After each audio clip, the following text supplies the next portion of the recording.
ముహూర్తం ఫిక్స్ అయిపోయింది. ఇక మోత మోగడమే మిగిలింది. న్యూజిలాండ్పై ఆల్రెడీ 2 టీ20లో గెలిచిన టీమిండియా ఇంకొక మ్యాచ్ గెలిస్తే 5 మ్యాచ్ల సిరీస్ని 3-0తో సొంతం చేసుకోగలుగుతుంది.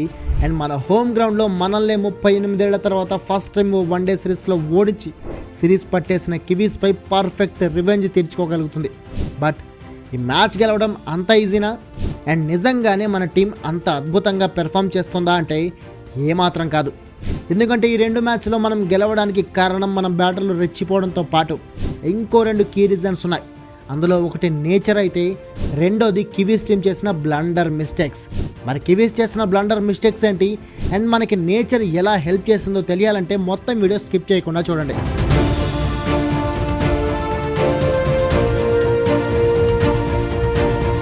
Hi and welcome to KBK sports and నేను మీ కేబీకే. న్యూజిలాండ్తో జరుగుతున్న 5 టీ20ల సిరీస్లో 3వ టీ20 25వ తేదీ ఆదివారం గౌహతిలో జరగబోతోంది. ఇప్పటికే ఫస్ట్ 2 మ్యాచ్లో బ్యాటింగ్ సునామీతో సునాయాసంగా గెలిచేసిన టీమిండియా ఈ మ్యాచ్లో కూడా గెలిచి మరో 2 మ్యాచ్లు మిగిలి ఉండగానే సిరీస్ సొంతం చేసుకోవాలనుకుంటుంది. కానీ న్యూజిలాండ్ కూడా తొలి 2 టీ20లో ఓడిపోయిన ప్రెషర్ని ఈ మ్యాచ్లో గెలిచి తగ్గించుకోవాలని పట్టుదలగా ఉంది. అందుకే ఈ మ్యాచ్లో కివీస్ని ఓడించి సిరీస్ గెలవాలంటే మనం ఇంకా సీరియస్గా ఆడాలి. ముఖ్యంగా మన టీం ఓపెనింగ్ ఇంకా బెటర్ కావాలి. ఒక పక్క అభిషేక్ ఫుల్ ఫామ్లో ఉన్నా ఇంకో పక్క సంజు శాంసన్ మాత్రం ఫస్ట్ మ్యాచ్లో 10, రెండో మ్యాచ్లో 6 రన్స్కే అవుట్ అయి పరమ చెత్త ఫామ్లో కంటిన్యూ అవుతున్నాడు. దానికి తోడు రెండో మ్యాచ్లో ఫస్ట్ బాల్కే డకౌట్ డేంజర్ నుంచి బయటపడినా మళ్ళీ అదే ఓవర్లో ఓ రెక్లెస్ షాట్ కొట్టి అవుట్ అయిపోయాడు. ఇది మారాలి. సంజు సీరియస్గా ఆడకపోతే మనం ఈ మ్యాచ్లో కూడా ఓపెనింగ్ ప్రాబ్లం ఫేస్ చేయాల్సి వస్తుంది. నెక్స్ట్ వన్డౌన్లో ఇషాన్ కిషన్తో పాటు కెప్టెన్ సూర్యకుమార్ యాదవ్, శివన్ దూబే సెకండ్ మ్యాచ్లో ఫామ్లోకి రావడం మనకి పెద్ద పాజిటివ్ పాయింట్. ఆ తర్వాత హార్దిక్, రింకు ఆల్రెడీ ఫామ్లోనే ఉన్నారు. బ్యాట్ ఇచ్చి గ్రౌండ్లోకి పంపించండి, మేమేంటో చూపిస్తాం అని రెడీగా ఉన్నారు వాళ్ళిద్దరు. సో మనకి ప్రస్తుతం ఒక సంజుని పక్కన పెడితే బ్యాటింగ్ చాలా స్ట్రాంగ్గా ఉంది. కానీ మ్యాచ్ గెలవాలంటే సంజు కూడా ఫామ్లోకి రావాలి. ఇక మనం బౌలింగ్ గురించి మాట్లాడుకుంటే 2వ టీ20లో వర్క్లోడ్ మేనేజ్మెంట్ పేరుతో ప్లేయింగ్ లెవెన్లోకి దూరమైన బుమ్రా ఈ మ్యాచ్లో కూడా ఆడే ఛాన్స్ కనిపించడం లేదు. ఎందుకంటే team India head coach Gautam Gambhir 8th place వరకు బ్యాటింగ్ డెప్త్ ఉండాలనుకుంటున్నాడు. దానివల్ల ఫస్ట్ టీ20లో ఇంజురీతో టీంకి దూరమైన అక్షర్ ప్లేస్లో ఇంకో ఆల్రౌండర్నే ఆడించాలని బలంగా ఫిక్స్ అయ్యాడు. ఆ ఆలోచనతోనే బుమ్రాని పక్కన కూర్చోబెట్టి తన గారాల పట్టి ఆల్ ఫార్మాట్ ఆల్రౌండర్ హర్షిత్ రాణాని ఆడిస్తున్నాడు. అక్షర్ పటేల్ బౌలింగ్ హ్యాండ్కే ఇంజురీ అయింది కాబట్టి ఈ మ్యాచ్ కూడా ఆడే ఛాన్స్ లేదు. సో బుమ్రా కూడా ఉండే ఛాన్స్ ఉండకపోవచ్చు. ఇక తర్వాత హర్షదీప్ సింగ్, కుల్దీప్ యాదవ్, వరుణ్ చక్రవర్తి వాళ్ళ లెవెల్లో బాగానే ఆడుతున్నారు.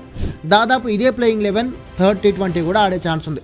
నెక్స్ట్ న్యూజిలాండ్ ప్లేయింగ్ 11 కూడా దాదాపు అలాగే ఉండొచ్చు. లేదంటే ఒక జాక్ ఫోక్స్ ప్లేస్లో జేమిసన్ని ఆడించవచ్చు. ఎందుకంటే సెకండ్ టీ20లో ఫోక్స్ బాబు ఎంత పెంట చేశాడో తెలుసు కదా. ఓ రకంగా కివీస్ ఓడిపోవడానికి అండ్ మన కెప్టెన్ సూర్యంబాబు ఫామ్లోకి రావడానికి ఫోక్స్ బాబే కారణం. అందుకే ఈ మ్యాచ్లో మనోడిని పక్కన కూర్చోబెట్టి వాళ్ళ ఇన్ఫామ్ బౌలర్ జేమిసన్నే తీసుకోవచ్చు. జేమిసన్ అంటే ఓ ఇంపార్టెంట్ విషయం గుర్తొచ్చింది. అదేంటో కొంచెం సేపట్లో చెప్తా. అంతకంటే ముందు అసలు వన్డే సిరీస్లో టీమిండియాని ఓడించిన కివీస్ టీం టీ20లో ఎందుకింత చెత్తగా ఓడిపోతుంది అండ్ దీనికి కీ రీజన్స్ ఏంటి అనేది చూద్దాం. Kiwis T20 captain Mitchell Santner కెప్టెన్సీనే వాళ్ళకి పెద్ద మైనస్. దానికి ఫస్ట్ టీ20నే పెద్ద ఎగ్జాంపుల్. నాగ్పూర్లో జరిగిన మ్యాచ్లో ఫస్ట్ బ్యాటింగ్ చేసిన టీంకి గెలిచే ఛాన్స్ ఎక్కువగా ఉందని తెలిసి కూడా టాస్ గెలిచి చేసింగ్ తీసుకున్నాడు శాంట్నర్. ఇది పెద్ద బ్లండర్ ఆ మ్యాచ్లో. ఈ బ్లండర్ వల్లే ఆ మ్యాచ్లో ఇండియా ఫస్ట్ బ్యాటింగ్ చేసి భారీ స్కోర్ చేయడం, తర్వాత కివీస్ చేస్ చేయలేక 45 రన్స్ తేడాతో ఓడిపోవడం జరిగింది. నెక్స్ట్ 2వ టీ20 చూసిన ఫస్ట్ 2 ఓవర్లలో డఫీ, మ్యాట్ హెన్రీ చెరో వికెట్ తీశారు. కానీ 3వ ఓవర్లో శాంట్నర్ అనవసరమైన ప్రయోగాలకి పోయి మంచి రిథంలో ఉన్న హెన్రీని కాదని జాక్ ఫోక్స్తో బౌలింగ్ చేయించాడు. అంతే, ఆ ఓవర్లో ఇషాన్ కిషన్ ఒక్కడే ఏకంగా 23 రన్స్ బాదాడు. ఇది శాంట్నర్ పూర్ కెప్టెన్సీకి పెద్ద ఎగ్జాంపుల్. నెక్స్ట్ ఇంతకంటే పెద్ద మైనస్ ఏంటంటే ఆల్రెడీ వన్డే సిరీస్లో టీమిండియా బ్యాటర్లని ముప్పు తిప్పలు పెట్టడమే కాకుండా ఫస్ట్ టీ20లో కొంచెం ఎక్స్పెన్సివ్ బౌలింగ్ చేసిన 2 కీ వికెట్స్ చేసిన కైల్ జేమిసన్ని సెకండ్ టీ20లో పక్కన కూర్చోబెట్టడం. ఇంతకుముందు చెప్తానన్న విషయం కూడా ఇదే. హెన్రీ, జేమిసన్ ఇద్దరిని టీంలోకి తీసుకుంటే ఇండియన్ టీంకి వాళ్ళను ఎదుర్కోవడం కష్టమయ్యేది. కానీ జేమిసన్ని పక్కన పెట్టాలనే డెసిషన్ ఎవరు తీసుకున్నారో కానీ అది కూడా కివీస్కి ఊహించిన నష్టం కలిగించింది సెకండ్ టీ20లో. ఇదే కాకుండా ఎప్పుడు 3rd, 4th పొజిషన్లో ఆడే టాప్ ఆర్డర్ బ్యాటర్ అయిన డారెల్ మిచెల్ని అనవసరంగా ఫస్ట్ మ్యాచ్లో 6th పొజిషన్లో, సెకండ్ మ్యాచ్లో 5th పొజిషన్లో దించారు. వెంటనే పొజిషన్లు మారడంతో మిచెల్ ఫెయిల్ అయ్యాడు. ఇది కూడా కివీస్ తప్పుల్లో ఒకటి. దానికి తోడు కెప్టెన్సీలో ఫెయిల్ కావడమే కాకుండా స్పిన్నర్గాను శాంట్నర్ పూర్ పెర్ఫార్మెన్స్ చేస్తున్నాడు. అసలు 2 మ్యాచ్లో ఫుల్ కోటా ఓవర్లే వేయలేదు. ఫస్ట్ టీ20లో 3 ఓవర్లే వేసిన శాంట్నర్ 37 రన్స్ ఇచ్చి ఒకే ఒక్క వికెట్ తీసుకున్నాడు. ఇక రెండో మ్యాచ్లో 2 ఓవర్లే వేసి వికెట్లేమీ తీసుకోకుండానే 27 రన్స్ ఇచ్చాడు. శాంట్నర్తో పాటు సీనియర్ స్పిన్నర్ ఇషోది కూడా ఇండియన్ బ్యాటర్ల ముందు తేలిపోయాడు. అంటే ఓవరాల్గా కివీస్ స్పిన్ డిపార్ట్మెంట్ కంప్లీట్గా ఫెయిల్ అయిపోయింది. 2 మ్యాచ్ల్లో కివీస్ ఓడిపోవడానికి కూడా ఇది ఓ కీ రీజన్. సో ఈ మైనస్లన్నింటినీ ఖచ్చితంగా కివీస్ మేనేజ్మెంట్ కూడా అసెస్ చేసుకునే ఉంటుంది. కాబట్టి న్యూజిలాండ్ కూడా ఈ ప్రాబ్లమ్స్ అన్నింటినీ ఓవర్కమ్ చేసేలా పక్కా ప్లానింగ్ చేసుకొని 3వ టీ20లో ఎలాగైనా గెలవాలని మైదానంలో అడుగు పెడుతుంది.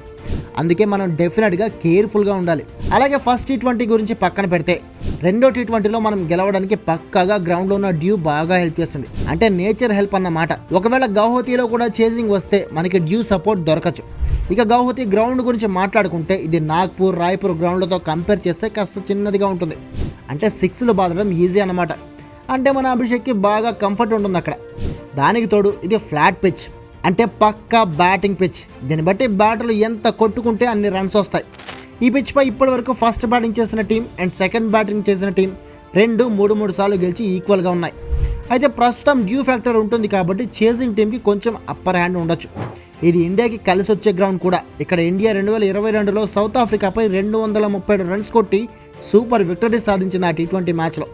సో ఏ రకంగా చూసుకున్నా, ఎన్ని రకాలుగా అంచనాలు వేసినా అన్నీ కలిపి ఈ మ్యాచ్లో ఇండియా గెలిచే ఛాన్స్లు ఎక్కువగా ఉన్నాయని క్లియర్ ఇండికేషన్స్ వస్తున్నాయి.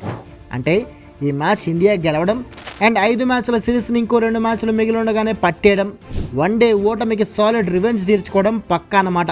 మరి మీ ఒపీనియన్ ఏంటి? ఈ మ్యాచ్లో ఇండియా గెలుస్తుందంటారా? కామెంట్ చేసి చెప్పండి.